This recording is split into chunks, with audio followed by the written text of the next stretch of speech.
नमस्कार, स्वागत है आपको जीजीए न्यूज़ में। मैं हूं आपके साथ संगीता। लालकुआं की बिंदुखत्ता को राजस्व गांव बनाए जाने की मांग को लेकर अब जनता आंदोलन का रुख और तेज कर चुकी है। आपको बता दें, बिंदुखत्ता राजस्व गांव संघर्ष समिति के तत्वाधान में जेड सेक्टर स्थित जनता उच्चतर माध्यमिक विद्यालय में हजारों क्षेत्रवासी एकत्र हुए। इस दौरान समिति के पदाधिकारी और स्थानीय लोगों ने सरकार के खिलाफ जोरदार आवाज बुलंद करते हुए जल्द राजस्व गांव की अधिसूचना जारी करने की मांग की। आपको बता दें, कार्यक्रम में पूर्व मुख्यमंत्री हरीश रावत, नेता प्रतिपक्ष यशपाल आर्या और पूर्व विधानसभा अध्यक्ष गोविंद सिंह कुंजवाल भी क्षेत्रवासियों के समर्थन में पहुंचे। उन्होंने जनता को संबोधित करते हुए कहा कि बिंदुखत्ता के लोगों की सालों पुरानी मांग पूरी होना उनका अधिकार है, जिसके चलते उन्होंने राज्य सरकार से अविलंब बिंदुखत्ता को राजस्व गांव घोषित करने की मांग की। तो वहीं सभा के बाद हजारों की संख्या में क्षेत्रवासी जुलूस के रूप में शहीद स्मारक होते हुए मुख्य चौराहे से तहसील की ओर कूच कर गए।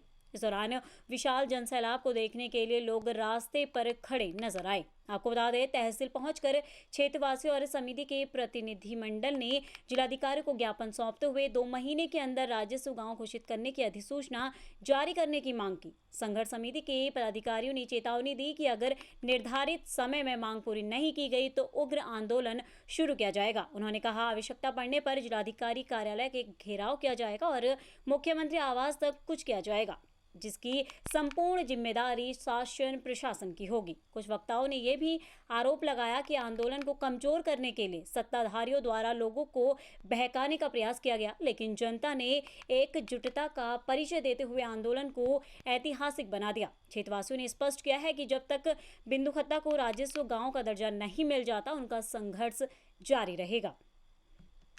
आज जो जन सैलाब यहाँ पर उमड़ा है, उसका कारण है कि वन अधिकार समिति द्वारा एक दावा पेश किया गया था, जो जिला स्तर पे जो है दावा स्वीकृत हुआ और शासन में जाकर के उसको 16 महीने तक शासन में लटकाया गया। और उसके बाद जो हमारे मुख्यमंत्री महोदय द्वारा जो घोषणा की गई थी, उसका भी विलोपन किया गया और हमारे फाइल को भी बिना कोई आपत्ति लगाए, बिना उसमें कोई रिमार्क लगाए, उसको वापिस कर दिया गया।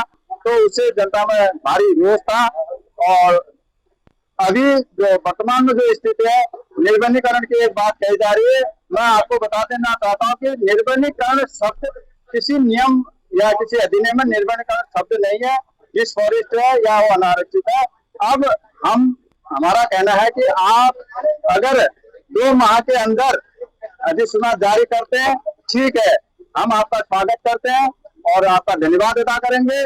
देखिए, आज जो इतनी विशाल रैली महिला, युवा, बुजुर्गों द्वारा निकाली गई है, मैं इसका स्वागत करता हूं, इसलिए कि राजस्व गांव की कार्रवाई अविलंब करके राजस्व गांव बनना चाहिए। इसलिए कि पिछली सरकार में हमने राजस्व गांव बनाने की प्रक्रिया के लिए नगर पालिका भी बनाई, कारणवश नहीं हो पाया तो राजस्व गांव की प्रक्रिया रुक गई। तो हम मांग कर रहे हैं कि जन सैलाब, ये जो इस महान बिंदुखत्ता की महान जनता ने अपनी ताकत को दिखाया है, इस सरकार को हिलाया है, इस प्रशासन को हिलाया है, तो इसका जरूर असर होगा और बिंदुखत्ता राजस्व गांव की प्रक्रिया पूरी करके इसको राजस्व गांव का दर्जा देना होगा। हमारी एक ही मांग है, कैसे ही करें बिंदुखत्ता को राजस्व गांव मिलना चाहिए। सॉल्यूशन था क्योंकि हमारे पास समय कम था, तो हम चाहते थे कानूनी आइडेंटिटी मिल जाए, लेकिन जैसा जनता चाहती है, अनंतोगता मालिक तो जनता है, जनता राजस्व गांव चाहती थी। अब राजस्व क्या आगे बुला रहे हैं? इस संबंध में हमारी बिल्कुल खुली घोषणा है। और सबसे बात करेंगे, जरूरत पड़ेगी पीएम से भी बात करेंगे। आप कह रहे हैं डिफॉरेस्ट करा जाएगा, वनाधिकार ये जन जन के द्वार, जन जन की सरकार अभियान के अंतर्गत पहले चरण में ग्रामीण क्षेत्रों में न्याय पंचायत लेवल पर शिविरों का आयोजन किया गया था। उसमें 23 विभागों की सहभागिता से 2 स्टेप पे जन समस्याओं का निराकरण किया जा रहा था। तो जनपद में 43 न्याय पंचायतें हैं। प्रथम चरण में उनका कवरेज हो चुका है। माननीय मुख्यमंत्री जी के निर्देशन में शहरी क्षेत्रों में द्वितीय चरण में इन शिविरों का आयोजन किया जा रहा है। तो आज लाल कुआं में यहाँ पर शिविर का आयोजन अभी जारी है। उसमें 100 से ज्यादा जो जन समस्याएं हैं, एप्लीकेशंस हैं, उन पर सुनवाई हो चुकी है। अभी